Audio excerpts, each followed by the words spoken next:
क्या हाल है सभी के? Welcome back to your channel positive pharma, B positive B ready. Hello everyone, GPAT 2026 done and dusted. अब next क्या? उससे पहले जो आपके क्वेश्चंस जीपे 2026 में आए उसको लेकर बात करेंगे, और सबसे ज्यादा इंपॉर्टेंट तीन चीजें इसमें बात करने वाले हैं। पहला, कि जो एंट्री नहीं हो पाया जिनका, जो टाइमिंग की वजह से। दूसरा, यहाँ पे आधार का वेरिफिकेशन जिनका जिनका नहीं हुआ था ड्यूरिंग एग्जामिनेशन, जिनका बाईपास के थ्रू आपने एग्जाम दिया, उसको लेकर क्या उससे कोई प्रॉब्लम है या नहीं। और उसके बाद तीसरा, जो आपका इसके आगे का नेक्स्ट स्टेप, क्योंकि इसके साथ साथ आपका सीयूट पीजी भी आ चुका है। एंड सबसे मेन इंपॉर्टेंट, जो आपका कट ऑफ, ठीक है, क्या कुछ एक्सपेक्टेड कट ऑफ हो सकता है इस बार का, उसको लेकर भी बात करेंगे। साथ ही क्या कुछ क्वेश्चंस है, किस किस सब्जेक्ट से कितने क्वेश्चंस आए थे, वो सारी चीजों को लेकर। ठीक है, तो सबसे पहले मेन इंपॉर्टेंट, जितनों का भी एंट्री नहीं हो पाया, 8:30 बजे का टाइमिंग था, ऑलरेडी एडमिट कार्ड पे मेंशन था, एनबीएमएस ने मेंशन करा था, बट उससे पहले उनको भी सोचना चाहिए था कि सुबह 9 बजे का एग्जामिनेशन है। ऑलरेडी जितने भी स्टूडेंट, जितने भी कैंडिडेट्स प्रिपरेशन कर रहे हैं, वो सुबह 4 बजे 5 बजे रात भर जग के प्रिपरेशन कर रहे हैं, और उसके साथ साथ 3500 रुपीज पे करा उन्होंने। और आपने सेंटर ऑलरेडी ऐसे जगहों भेजा जहाँ पे ट्रांसपोर्टेशन के नाम पर कुछ नहीं, एकदम गांव के इलाकों में, एकदम कॉर्नर में, जहाँ पे इंसान जा ना पाए, तो उसको लेकर एक प्रॉब्लम। बट हाँ, आपने एडमिट कार्ड पे मेंशन किया था एक दिन पहले जाके विजिट करने के लिए सारी चीजें। बट फिर भी 8:30 के बाद काफी स्टूडेंट्स को एंट्री नहीं मिली उस चीज को लेकर। बट हाँ, नेक्स्ट टाइम इस चीज को जरूर ध्यान रखिएगा। एनबीएमएस की तरफ से भी अगर आप इतना ज्यादा खर्चा कर रहे हैं, इतना ज्यादा फी ले रहे हैं, तो उसका ट्रांसपोर्टेशन का प्रोवाइड, नियरेस्ट सेंटर का प्रोवाइड, वो भी उस चीज का भी ध्यान दे।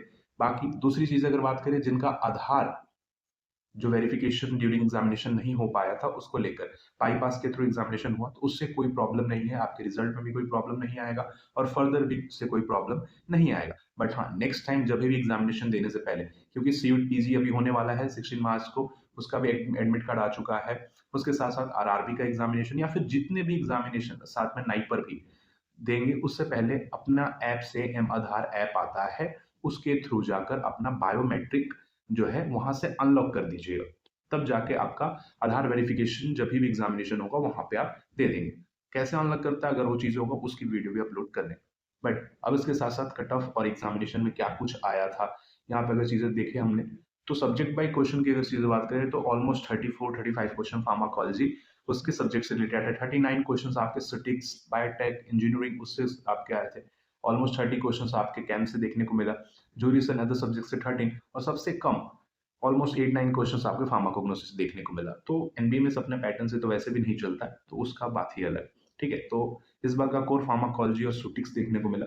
फार्माकोलॉजी से कुछ जो क्वेश्चन आपके, हेलोपेरिडोल का जो मैकेनिज्म पूछा था, फेज 1 जो क्लिनिकल ट्रायल था उसका क्या, जो आपका इफेक्टिवनेस क्या है, सेफ्टी, टॉलरेबिलिटी ऑप्शन था। D2 रिसेप्टर एंटागोनिस्ट ये, सिप्रोहेप्टाडीन की प्रॉपर्टीज कैसे वर्क करता है, तो एंटीहिस्टामिनिक 5-HT आपका एंटागोनिस्ट था रहने वाला। और यहाँ पे ऑर्फन ड्रग क्या होता है, उसकी डेफिनेशन, बेसिक रेयर डिजीज के ट्रीटमेंट में यूज होता है।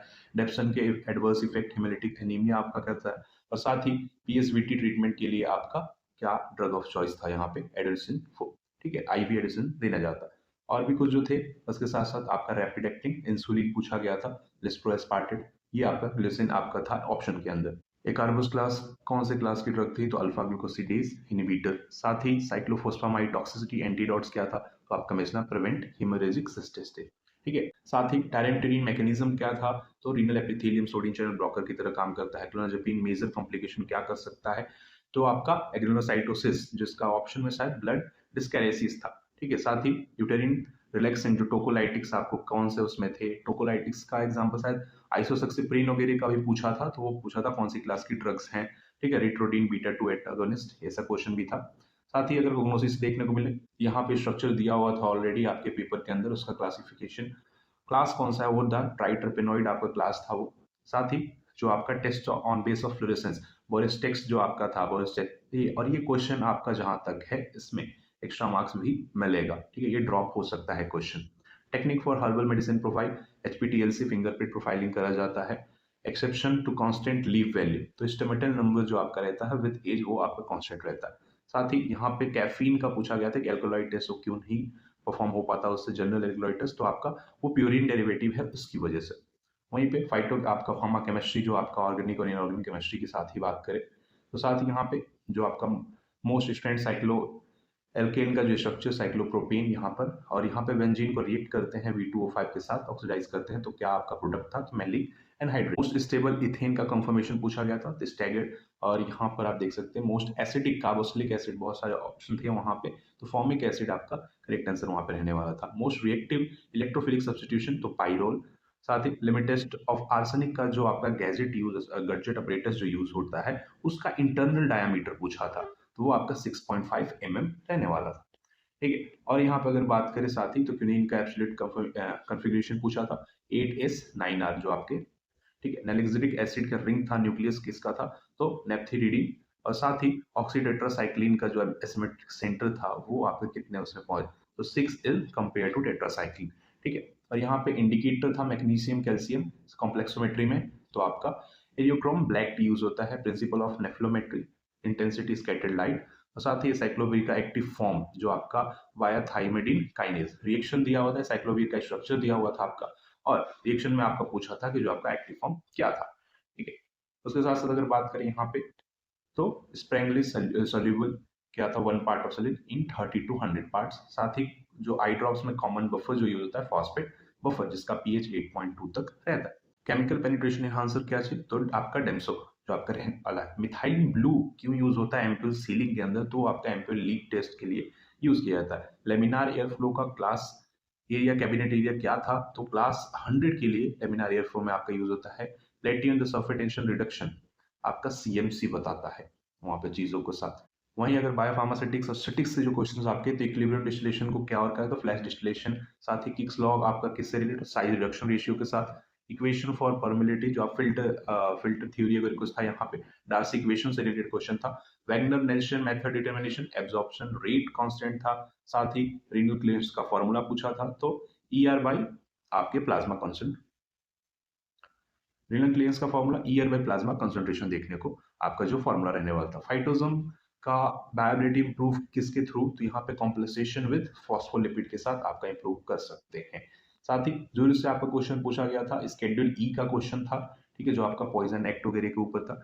सिडिस्को मिनिस्ट्री कौन सा आपका था, तो आपका एमएस एफडब्ल्यू के through, ministry of health and family welfare. Form 43 जो कॉस्मेटिक्स के इंपोर्ट रेगुलेशन पे देखा जाता है। साथ ही डरम हम्प्री जो आपका अमेंडमेंट था वो किस चीज को था, तो प्रिस्क्रिप्शन वर्सेस ओटीसी क्लासिफिकेशन।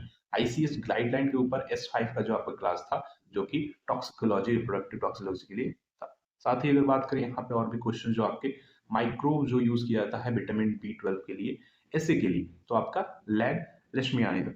ठीक है, साथ ही इंडस्ट्रियल प्रोडक्शन के लिए जो B12 के लिए यूज किया जाता है, तो सुडोमोनास जेंट्रिफिकेंस। और साथ ही हाईली एक्सप्लोसिव फर्मिगेशन गैस जो यूज नहीं किया जाता होम वगैरह में, तो आपका इथाइलिन ऑक्साइड आंसर था। Light chain immunoglobulin contains kappa and lambda. Carrier free enzyme ovulation में क्रॉस लिंकिंग जो ऑप्शन था वो करेक्ट था। साथ ही निसीरिया गोनोरी में कौन से रिसेप्टर से बाइंड करता है आपका, तो CD446, आपका CD46 द करेक्ट आंसर था। कौन से क्वेश्चन कुछ ऐसे हैं जिसमें मार्क्स मिल सकते हैं, अप टू 8 मार्क्स आपका मिल सकता है, 8 to 10 12 मार्क्स आपके हों, जो क्वेश्चन ड्रॉप हो सकते हैं। एक आपका 5HT रिसेप्टर का था जो मैकेनिज्म, उसके जो आपके चांसेस थोड़े से हैं ड्रॉप होने को, क्योंकि उसका ऑप्शन जो था वो आपका थोड़ा सा गलत है। यहाँ पे एक जो अलॉय टेस्ट का पूछा गया था जिसमें आपका बोरेक्स था, तो वो चीजें ये भी, क्योंकि दोनों ऑप्शन सेम ही थे, ये क्वेश्चन भी ड्रॉप हो सकता है, तो मोस्टली 8 मार्क्स प्लस जा सकते हैं। ठीक है, बात कर ले जो मेन कट ऑफ की यहाँ पर, तो सीधी सी चीज है, कट ऑफ थोड़ा सा डाउन हो सकता है एज पर प्रीवियस ईयर में भी, वो चीजें हो सकते हैं। यहाँ पे जो जनरल कैटेगरी कट ऑफ रहने वाली है 180 190, ठीक है, 180 से 200 भी हम लेकर चल सकते हैं इधर।